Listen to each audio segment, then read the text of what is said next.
Assalamualaikum sa lahat ng mga kapatid at magandang gabi at umaga at hapon naman sa lahat ng ating mga dumagat sa anumang sulok ng mundo. Mga kapatid, alhamdulillah, ito panibagong araw, panibagong vlog na naman po tayo. So, kumusta po ang lahat? So, sa ngayon, dahil hindi po tayo makapag-fishing at wala ding lecture sa center, ang gagawin po natin ngayon para may gagawin naman po tayo ay magluluto po tayo ng tinatawag na tinulang manok, no? Elias version. So, tara, samahan niyo po ako. At yan na po, nakahanda na po natin ng ating lulutuin. So, kanina ay namili po tayo ng ating lulutuin kasi medyo masarap kumain ng may sabaw, no? So, ito po yung ating lulutuin na tinulang manok, Elias version. Kulang sa Ricardo ito pero patsamba na lang natin. So, meron natin ang ating mga meron tayong chicken. Yan. At papaya. Yan, meron tayong bawang. At lemongrass ang tinatawag na tanglad. Ito, sili. At meron tayong onion, ginger, luya, at paminta. Siyempre, hindi masarap ang tinula pag walang asin. May asin tayo, no? So, at may kasama na rin na cubes, pangpalasa. Ayan, chicken cubes yan, ha?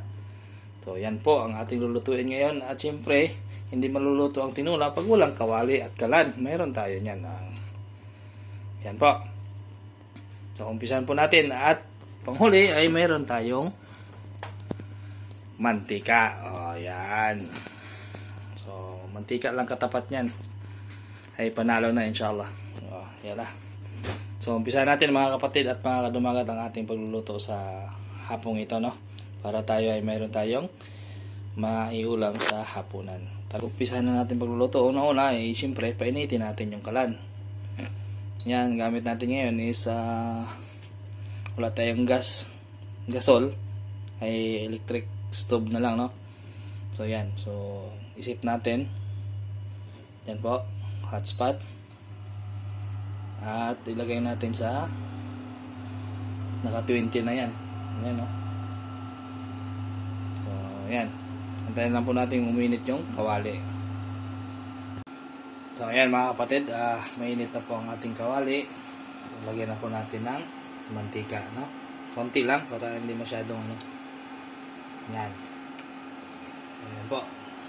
At puntayin na natin uminit yung mantika at isabay na natin ilagay yung dapat isabay. So, nakalimutan natin kanina, hindi maluluto yung ating luluto pag wala ito. Para na kayo kung anong tawag nyo dito, sandok o ano man, bahala na kayo dyan. So, yan, kagaminitan. So, antayin natin. Yan mga kadumagat, mga kapatid, mainit na yata yung ating mantika dahil ito ay putok-putok na.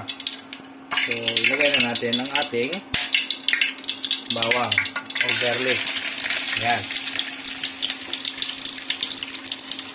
So, ang iba, pag nagluto sila, ay inuuna nila yung onion o di tinatawag na sibuyas. So, kay Elias TV version na tinula ay uunahin ko ang bawang. So, sangkot ka lang natin para ito ay magiging brown at isunod na natin yung dapat isunod. So, antayin lang po natin mga dumagat. So, ayan, nakikita nyo mga kapatid mga dumagat, brown na po yung ating bawang. So, wag na nating patagalin to. Medyo gutom na. Talo na naman natin yung kaning lamig nito. So, isunod na natin ang ating sibuyas. Yan.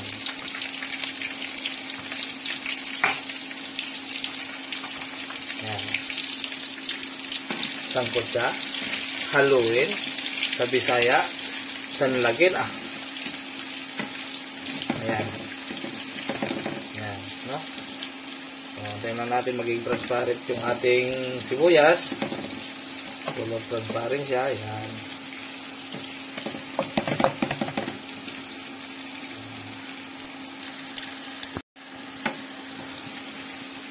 So yan na po. After 5,000 years, naging transparent color ng ating sibuyas. Kaya isunod na natin ang ating pampalasa, pampawala ng lansa, ang luya. So yan. So antayin lang natin, no? So maya-maya na lang at isunod natin yung tinatawag na manok. So yan. So antayin lang natin na maano yung ating luya. Yan. So yan mga kapatid, mga dumagat, no? Okay na po yung ating luya. After 5,000 years na naman, ay ilagay na naman natin ang ating napakasarap na manok. Ayan. Mashallah. Panalo na naman ito. Talo na naman ang isang kalderong lamig na kanin natin mga dumagat. Okay, yan.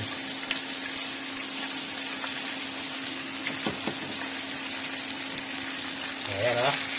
Halo natin, ha. Halo-haloin na natin.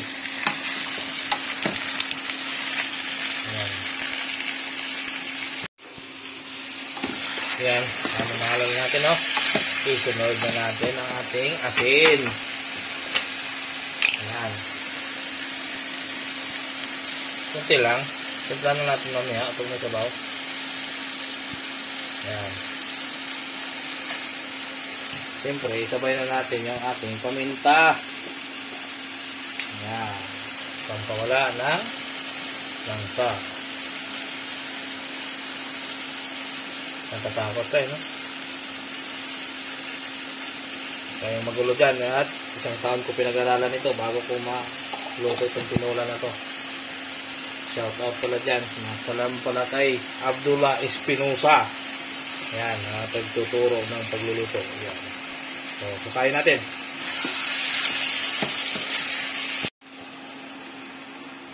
Ayan na po ang ating tinola. So, antayin na lang po natin. Gagawin natin. Ayan po. Takpan na lang natin muna, no? At antayin natin. So, habang hinihintay ang ating tinola na manok, magpakulo tayo ng tubig para ating isabaw dyan. Yan. Pantayin lang natin mga kadumagat.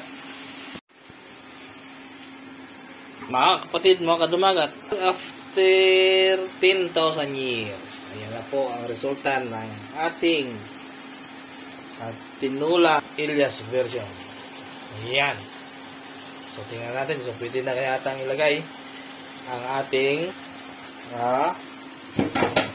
mainit na tubig sa baba natin.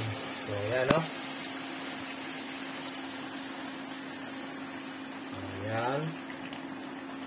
Kunti lang. Ayan, kumukulo-kulo na. Pero nakikita nyo, mga kapatid, kumukulo-kulo na. Napakabango na, no? Yung tinulang Elias 13 TV. Ayan. At, siyempre, tanglad natin, tangkay na lang, no? So, dito talaga sa abroad, talagang ganito na lang mabibili natin. Mayroon mga lugar kung saan tayo ito kukuha nun. So, hayaan nyo, at pag nakapunta tayo sa farm ng ating kapatid doon, makakuha tayo ng maraming tanglad. Kay Brother Omar. Nalagyan na natin yung tangkay ng tanglad. Pampalasa. At, siyempre, ang pampalasa ng ating tinola, ang chicken cubes. Yan. Bahala na kayo dyan. Halo-halo na yan. Yan. Kaya lang, antayin ng kumulo. Mga 10,000 years ulit. Yan. Sa amoy pa lang, mga kapatid, mga kadumagat, ay talagang talo na naman ang masarap na lamig na kanin.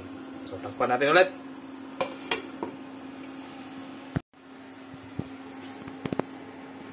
Sige na mga dumagat, mashallah, kumukulo-kulo ng ating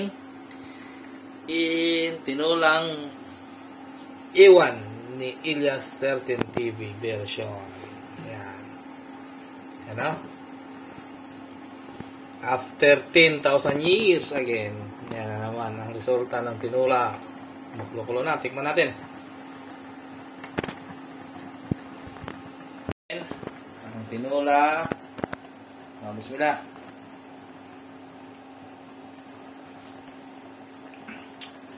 Masya Allah, napakasarap. Talo na naman ang kaning lamig sa tinulang iwan ni Ilyas 13 TV version. So, ang kulang na lang ay ihalo natin ang papaya. Masya Allah. Yan na. Antayin lang natin kunti, no? Mga another 10 years. Ilagay na natin ang papaya para maging malambot muna. Palambutin muna natin ang ating chicken. Ay, hindi pa pala. Meron pa nakaligtaan. Siyempre, ito kasi wala tayong malunggay. Wala akong makitang malunggay ka na. Ilagyan natin. Iwan ko anong tinula ito na merong bell pepper, no? Kaya nga, Ilyas 13 TV version. Tinulang iwan. Ayan. Pampalasa na lang yan. Walang malunggay eh. Ayan, nilagay.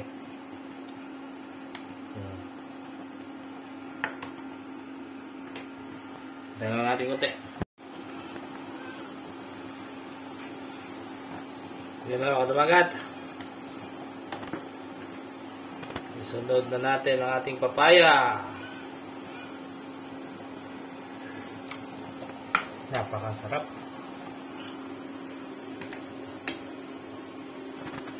Halong papaya.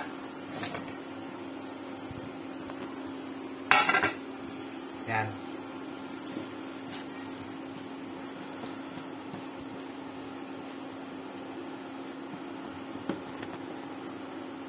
Siyempre, hantayin na naman natin kumulo ito ng mga 200 years. So yun na mga kapatid, mga dumagat. Tingnan natin ang ating tinula.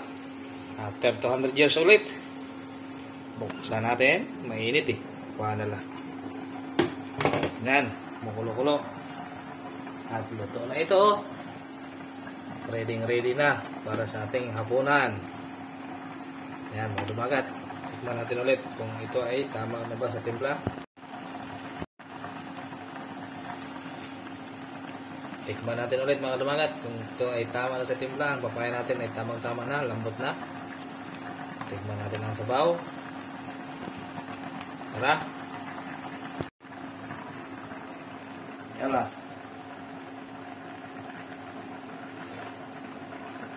Masya Allah, napakasarap talaga. Harvest na naman ang kaning lamig. So paano mga dumagat? Hanggang dito na lang. At tayo kakain na sa ating masarap na ulam. Ang ating tinulang iwan ni Ilyas TV. Hanggang sa muli. Assalamualaikum. At magandang hapon ulit sa ating mga dumagat. Tara, kain na na!